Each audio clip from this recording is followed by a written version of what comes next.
Mtumishi wa Bwana. Bwana Yesu asifiwe. Namshukuru Mungu kwa wakati huu, ni usiku mzuri ambao Mungu ametupa. Na lipo neno ambalo Mungu anataka kusikiza siku ya leo. Yamkini maisha yako yanapitia changamoto. Umekaa mahali pamoja siku nyingi, miaka mingi. Na inawezekana tulipoanza mwaka 2025 pia ulikuwa umeweka malengo, lakini mwisho wa siku unapofika sehemu fulani unarudi tena nyuma. Imekuwa ni desturi na mazoea. Ni jambo ambalo limewakuta wana wa Israeli pia. Walipokuwa kule Misri kwenye ule mlima wa Elo, walikutana changamoto kama hiyo. Walikaa zaidi ya miaka 38 wakiuzunguka mlima. Wafika wakati Mungu akawaambia imetosha, ni wakati wa kuondoka. Bwana Yesu asifiwe. Hata wewe kwa jina la Yesu Kristo inabidi uamue. Mwambie Bwana, imetosha kukaa kwenye maisha ya namna hii kila wakati. Hata kama ni laana za ukoo, hata kama ni mizimu ya ukoo inakufuatilia, mwambie Bwana imetosha. Ni wakati wa kwenda level nyingine, ni wakati wa kwenda hatua nyingine. Yatosha inaonyesha muda wa mateso umefika mwisho. Ndio maana Bwana aliwaambia yatosha. Na wewe mwambie Bwana yatosha, umaskini umetosha. Yatosha biashara yangu kutokukua. Yatosha kuwa tasa. Yatosha kutokuzaa. Yatosha mazingira yangu ya biashara kuwa magumu. Yatosha maisha yangu ya kiroho kutokukua. Kila siku niko pale pale. Watu wanaokoka wanakuwa kiroho, lakini maisha yangu kiroho hayabadiliki. Mwambie Bwana yatosha. Yatosha inaonyesha hukumu imetimia. Ni wakati wa hukumu wa Bwana. Mungu anakwenda kuhukumu, kwa maana ya kwamba anakupeleka hatua nyingine. Ile kesi iliyokuwa ikikusumbua katika ile level usiondoke, Bwana anakwenda kuimaliza. Ila ni wewe tu ukiri kwa kinywa chako na kwa kumaanisha moyoni, kwa sababu maisha yetu yanatokana na mazingira ya rohoni. Jinsi tunavyoshinda kule rohoni, matokeo yake yanakuja kuonekana katika ulimwengu wa mwili. Kwa unapochukua hatua ya kukiri, ni kitu cha kwanza, kwa kumaanisha mwanaambia Bwana hapana, yatosha. Nimezunguka kwenye umaskini muda mrefu. Biashara yangu haikui muda mrefu. Nimekuwa kwenye mazingira muda mrefu. Sijapata mtoto muda mrefu. Bwana yatosha. Maana yake unaposema yatosha, unamruhusu Bwana anahukumu ile kesi. Maana yake anakuweka huru, unaelekea hatua nyingine. Bwana Yesu asifiwe. Lakini pia yatosha inamaanisha maombi yamesikiwa. Mwambie Bwana, huu ni wakati wangu na majira yangu. Yatosha, ni wakati wangu wa kuondoka kuelekea kwenye ahadi, kwenye nchi ya ahadi, kwenye mazingira mazuri, kwenye shughuli nzuri, kwenye biashara nzuri, kwenye kazi nzuri. Yatosha. Yawezekana umesoma, lakini kuna watu wamechukua nafasi yako visivyo haki. Yawezekana ulijiendeleza, ile nafasi ilikuwa ni ya kwako, lakini uliporudi ukakuta kuna mtu mwingine ambaye ana sifa, lakini yuko mahali pale. Mwambie Bwana yatosha, ni wakati wangu wa kuiendea nafasi yangu. Mwambie Bwana yatosha. Yawezekana kuna tenda zako, wewe ndio ulikuwa na sifa ya kupata tenda, lakini kila unapo apply haupati hizo tenda. Mwambie Bwana yatosha, ni wakati wa kuiendea haki yangu. Bwana Yesu asifiwe. Bwana asifiwe, watumishi wa Bwana. Kwa hiyo Mungu anatupa nafasi nyingine. Mungu anasema ondoka. Ondoka ni hatua ya imani. Ndio maana mwambia Bwana, ni wakati wangu wa kuondoka. Maana yake inamaanisha Bwana anasubiri sauti yako.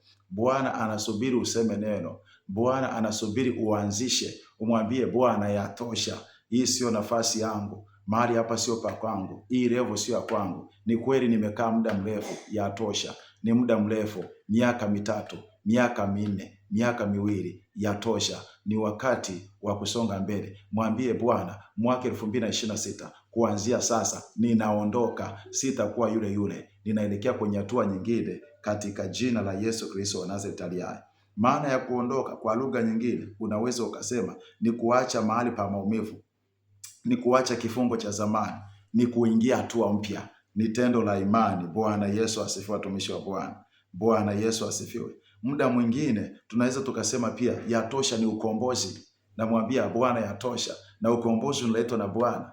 Lakini kile kitendo cha kuondoka ni pale unapomruhusu Bwana. Bwana Yesu asifiwe. Kwa hiyo na wewe kwa jina la Yesu Kristo wa Nazareti ninakuombea katika mazingira ambayo umekuwa kwa muda mrefu. Hebu ungana na mimi. Mwambie Bwana yatosha. Hata kama utakuwa kwenye usafiri, kwenye gari unasafiri, yawezekana huko nyumbani umepumzika, yawezekana huko unapika, unajisomea, mahali popote ulipo, mwambie Bwana yatosha. ni wakati wangu wa kuondoka. Mwaka 2026 ukawe mwaka wa historia, sawa sawa na neno la Bwana, sawa sawa na maneno ya kinabii. Hebu andika hata kwenye nyumba yako, andika hata ndani, weka hata sehemu, mwambie Bwana yatosha. Kila ukirudi kutoka kazini, mwambie Bwana yatosha. Hata kwenye biashara yako, yawezekana biashara yako imekuwa duni, andika mahali, kila ukitazama unaona ile maandishi, unamwambia Bwana yatosha. Hii sio hatua yangu, hii sio level yangu, nataka nienda hatua nyingine. Na itakapofika mwezi wa 12 mwaka 2026, wakati kama huu utamshuhudia Bwana. Bwana Yesu asifiwe. Kwa hiyo ninakuombea mtumishi wa Bwana, neno la imani, Mungu akupeleka hatua nyingine. Ukisoma kitabu cha ile Misali sura ya 18 kuanzia mstari wa 21 mpaka 22, Mungu anatueleza maneno mazuri. Kwanza hebu tuone mstari wa 22, ndio mstari ambao nilikuwa nautaka angalau nikushirikisha mtumishi wa Bwana. Mauti na uzima hii katika uwezo wa ulimi, nao waupendao watakula matunda yake. Bwana Yesu asifiwe. Kwa hiyo kwenye ulimi wako kuna nguvu, kama nilivyokuambia kwamba maisha yetu yanaamuliwa na maisha ya rohoni. Unapochukua hatua ya kuamini na kutamka na kukiri, maana yake katika ulimwengu wa roho unayafanya mambo yanabadilika. Mungu anachukua hatua, alafu matokeo yake utakuja uyaone katika ulimwengu wa mwili. Kwa hiyo kwenye kinywa chako, mwingine anaweza kujiuliza kwamba ninaweza nikatamka? Hapana, vifungo vyetu vinaanzia rohoni, mahali ambako huwezi ukapaona kwa macho ya nyama, lakini unapotamka kwa imani, maana yake kule vifungo viliko unamruhusu Bwana. Maana yake ile ari umeichoka, unamwambia Bwana, ni wakati wangu wa kuondoka. Maana yake Bwana anaachilia hukumu, anaanza kuvivunja vifungo, alafu matokeo yake utayaona katika ulimwengu wa nyama. Kwa hiyo unaposhughulika na ulimwengu wa nyama tu bila kushughulika na ulimwengu wa roho, ulimwengu wa roho ndiko mahali ambako kuliko na mizizi. Kwa hiyo unachokiona nje wewe ni tofauti, na ili tatizo litatue, nenda kwenye mzizi. Tamka kwa imani, mtumishi wa Bwana, na mimi nakuombea kwa jina la Yesu. Kokote uliko, changamoto ulio nayo, ajira ni tatizo, biashara isonge, maisha yako ya kiroho yasonge mbele kwa jina la Yesu Kristo. Na kutamkia, yawezekana umekuwa na magonjwa ya muda mrefu, umekwenda hospitali hawaoni tatizo la ugonjwa, kwa jina la Yesu Kristo wa Nazareti na kutamkia, pokea afya kuanzia sasa. 2026 ukawe mwaka wa furaha. Bwana amesema 2026 atakupa raha, na wewe kwa jina la Yesu Kristo ukapate raha ya Bwana. Hata kama mazingira yatakuwa magumu, lakini utakuwa mwenye raha. Mwambie Bwana, haijalishi mazingira, lakini mimi nitapata raha. Bwana, haijalishi hali ya kibiashara ni mbaya, lakini wewe utauza kwa jina la Yesu Kristo wa Nazareti aliye hai. Haijalishi uchumi wa dunia au wa mahali ulipo umeharibika, lakini wewe Bwana atakuinua, kwa sababu Bwana atakupa raha. Yatosha, mtumishi wa Bwana, ni wakati wa kuondoka na kwenda hatua nyingine katika jina la Yesu Kristo wa Nazareti aliye hai. Na mimi ninakuambia, kama Bwana ishivyo, hautakuwa mahali ulipo, unakwenda hatua nyingine. Kama unaamini, hebu rudia hii klipu, sikiliza kwa umakini, anza kurudia maneno haya kwa ujasiri. Rudia kwa ujasiri na Bwana atakutendea muujiza. Mungu akubariki sana, uwe na usiku mwema.